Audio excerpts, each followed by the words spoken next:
Hey, it's Tara. I'm a reseller on Poshmark and eBay, and lately I've had a lot of questions about how do you create a Poshmark listing.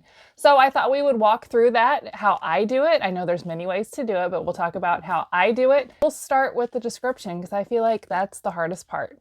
So after you have all of your photos uploaded into Poshmark, it has this new AI feature that's going to populate the title and description and some of the information below. I find that most of the time I just delete it, but in this case, it didn't do too bad. So I always start my title out with the brand name, any descriptive words, the product type, the colors, the size. Try to use as many of those characters in that title line as you can.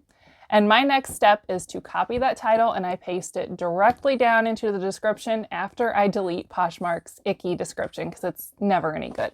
Try to follow the same template when I do this. So I start with the title followed by the size, and then I like to use like a little couple sentences to describe the item. You could also just do this in a list. Like in this case, you could list things like ribbed, long sleeve, turtleneck, color block, stripe, neutral, things like that. So after I do that, I include basic measurements. On my tops, I always do the underarm to underarm measurement. I also include the length from the shoulder seam down to the hem, and then I include the information on the material tag. So after you have all that in, if there's any keywords you missed, I just write them at the bottom and separate them with a comma. So after you've done that, you click done, and then you scroll down to the bottom and you select your category. In this case, it is a women's sweater and it's a turtleneck.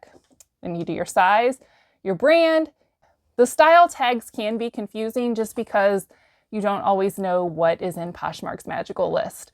After a while, you kind of figure it out, but when you're starting out, you can use things like casual, office, color block, stripe. The basics are all there. So you have to start experimenting just to see what applies to your item. Then you go down to the price, and I always put the original price at 0, and then Poshmark will give me a suggested price range for my item, and I typically price on the higher end of that. Sometimes this is completely off, but for most things I found that it's pretty accurate. I like to price higher to leave room for offers because everybody likes to feel like they're getting a deal. After you're done with that, you click list and you're done. That's it. You can go to your Poshmark closet and see your completed listing, and congratulations, you've created your first Poshmark listing. Hope that helps.